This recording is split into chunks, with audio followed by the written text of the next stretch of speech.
Bueno, pues ya estamos de regreso. Esto es el Noticiero de la Salud con el doctor Eric Estrada. Y fíjese que esta noticia me parece increíble, doctor.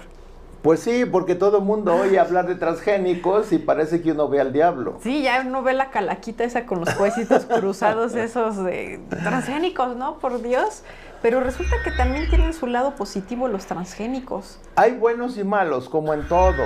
Sí, no todo siempre es malo ni todo es bueno, Así es, ¿verdad? así que le preguntamos al director de fitotecnia si había transgénicos buenos o no, o Pues, si todos son malos. Pues sí, aprovechando que estábamos con él, le hicimos esta consulta, ¿verdad? Y regresamos a los murales de Chapingo. Así que, ¿quieres saber qué dijo? Acompáñanos, por favor. Pues estamos transmitiendo desde la capilla que pintó Diego Rivera aquí en la Universidad Autónoma Chapingo y estamos en compañía del doctor Jesús Axayacatl Cuevas Sánchez, y le queremos hacer una pregunta muy importante, doctor. ¿Todos los transgénicos son malos? Yo creo que no. Hay evidencias de que algunos de ellos han involucrado no solo material genético llamado germoplasma de especies distintas, sino que han involucrado géneros distintos. Este es el ejemplo del llamado triticale. Este híbrido transgénico puede considerarse benéfico por su mayor resistencia a sequía, y el nombre triticale indica que lleva en parte en su herencia a materiales de trigo. Triticum es el género, el nombre científico del género del trigo, y secale es el nombre del género del centeno. Entonces, triticale involucra germoplasma de géneros distintos y es un material que ha sido pues evidentemente útil a diversos campesinos y no hay evidencia de que sea malo para la salud. Por eso, como decíamos en alguna otra ocasión, lo que necesitamos para tomar decisiones científicas es información experimental, datos fríos que sin consideraciones políticas conlleven a una decisión que beneficie realmente a nuestra sociedad. Si hablamos de otro tipo de transgénicos como los de Monsanto, que para empezar no superan al tú por tú de raza a transgénico el rendimiento de nuestros materiales, y si consideramos los riesgos de esos transgénicos, entonces sí debemos de oponernos. Pero ¿qué es lo que hace, qué es lo que hace exactamente que sean dañinos esos transgénicos y no otros? O sea, ¿por qué unos sí son dañinos y otros no? Bueno, es parte de la información que hace falta complementar, pero los estudios que en aquella ocasión refería el doctor Eric, realizados en Francia, demuestran que hay la inducción de ciertas sustancias que pueden ocasionar tumores u otro tipo de problemas en la salud humana o de otros animales. Al descontrolar, al salir de la ruta normal evolutiva de las especies, y como el nombre de transgénico lo dice, trans quiere decir que va más allá de la especie. Entonces, ante esa ignorancia en la evaluación de los riesgos y solo considerar aspectos como el rendimiento, no solo se puede, sino que se han cometido errores graves.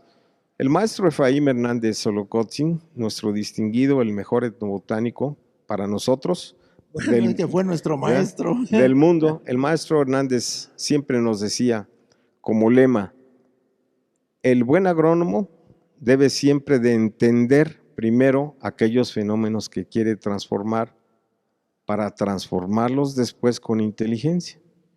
Si transformamos a la naturaleza sin conocer esos fenómenos, vamos a provocar problemas cada vez más graves. Entonces, ¿qué sucede a nivel genético, ecológico y cultural al alterar la evolución natural de nuestras especies útiles, de nuestros cultivos, sobre todo de maíz? No hay todavía suficiente información en muchos casos. Eso nos pone en la necesidad de acelerar la investigación en Chapingo y las demás instituciones y tomar en cuenta las evidencias en ambos sentidos para que si se pueden corregir los aspectos negativos se haga, y si no, pues no utilizar una tecnología que potencialmente puede ser riesgosa, porque hay daños que pueden ser irreversibles. Ahora, lo que nos queda claro, doctor, es que primero, los cultivos transgénicos pueden ser potencialmente muy buenos o potencialmente muy malos, o pueden ser indiferentes y no pasa nada. Ahora, tenemos esta historia del transgénico triticale. ¿Cuántos años tendrá ese cultivo? Pues tiene más de 80 años de haberse creado. O sea, hace 80 años comenzaron los transgénicos. Sí. Y transgénicos como el triticale, pues han sido beneficiosos para la agricultura, Sí. para la producción de alimentos, de forrajes. Pero obviamente ahora la polémica viene porque se produce un transgénico de maíz que se experimenta en ratas en Francia y que comparan con razas criollas de maíz de México y las ratas alimentadas con maíz criollo de las razas mexicanas, las ratas crecen saludables, pero al grupo de ratas al que le dieron maíz transgénico de Monsanto, desarrollaron tumores en varias partes del cuerpo, desarrollaron cáncer y desarrollaron alteraciones en el funcionamiento de riñón e hígado.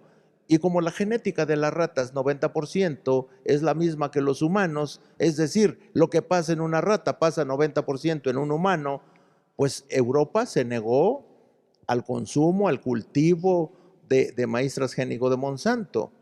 Entonces, a mí me gustaría dejar claro que hay transgénicos buenos y hay transgénicos malos.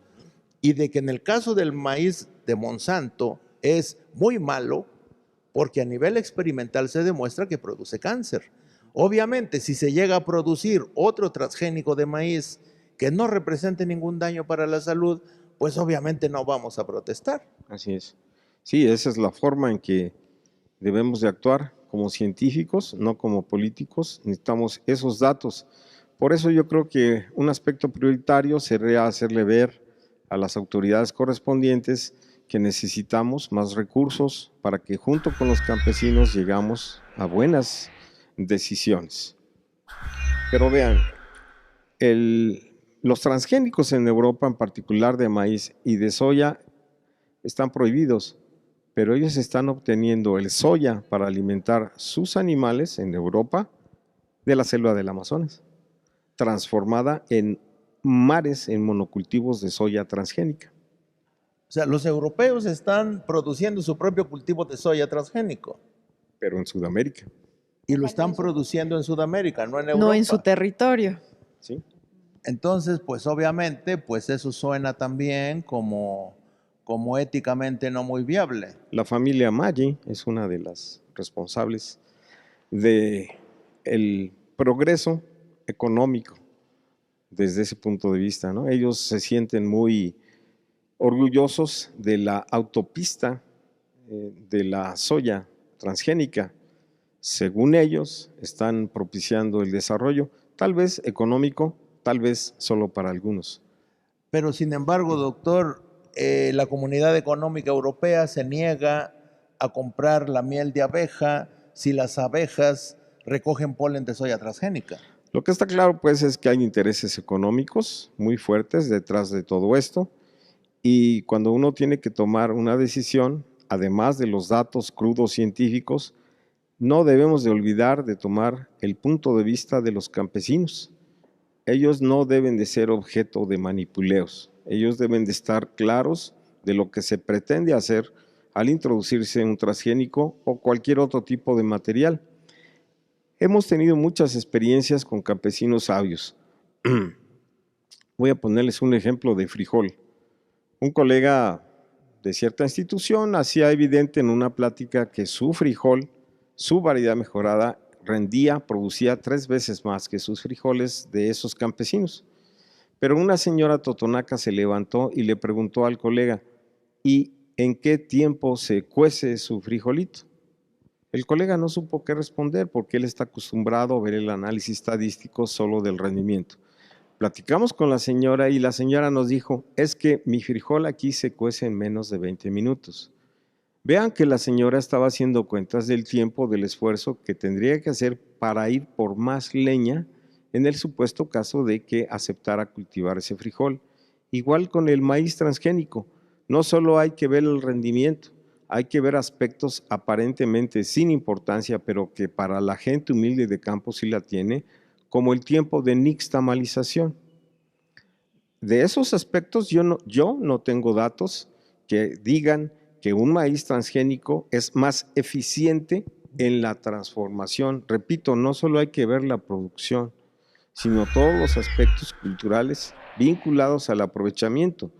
Y luego, para los campesinos está muy claro que las tortillas, las buenas palomitas, el buen pozole, el buen pinole, los buenos tamales, se hacen con ciertas razas de maíz. Y yo no tengo evidencias de que los transgénicos superen a nuestras razas desde ese punto de vista. O sea que esos transgénicos están beneficiando únicamente a Monsanto sin importarle todo el abanico de posibilidades, de implicaciones que tiene ese transgénico en realidad. Pues sí, porque ellos lo ven como un negocio, pero nuestros campesinos tradicionales ven a la agricultura como su forma de vida. Bueno, pues estamos escuchando una opinión muy autorizada dentro de la Universidad Autónoma Chapingo. Estamos escuchando al doctor Jesús Cuevas Sánchez. Su nombre completo, Jesús Axayácatl Cuevas Sánchez, director del Departamento de Fitotecnia de la Universidad Autónoma Chapingo, desde donde estamos transmitiendo, desde esta universidad, y precisamente en el edificio principal donde está la capilla que pintó Diego Rivera en los años 20. Pues agradecemos al doctor Cuevas por toda su información, su valiosa información. ¿Y qué le parece si regresamos al estudio? Como que esto nos lleva a la reflexión, ¿no, doctor? Aquí el doctor Cuevas nos habló de que es dependiendo con la ética que se hagan las cosas. Así es. Hablando de ética, en cuanto a los transgénicos, puede estar a nuestro favor, siempre y cuando no nada más se quiera beneficiar una empresa, sino un beneficio común. Claro. Y este es el caso de los transgénicos, ¿no? Hay buenos cultivos. Bueno, aquí el doctor Cuevas escuchábamos que se trata de los transgénicos. Normalmente es una especie, migra genes a otra especie a través de la tecnología, y resulta que aquí no solo es a nivel de especie, sino a nivel género. El género del trigo con el género del centeno, y sale el triticale, un cereal que tiene más de 50 años. Y obviamente, como ha sido beneficioso, pues qué maravilla que se hagan transgénicos que solo sean de beneficio. Pues sí, porque eso de nada más beneficiar a una empresa, y como nos decía el doctor, en realidad sale lo mismo si se siembran los otros maíces. O sea, nada más es beneficio para ellos, y todo lo demás problemas para nosotros, para los animales, para el planeta, para todos. Puros problemas. Como si ellos no vivieran en este planeta, claro, doctor. Pero bueno, está muy bien.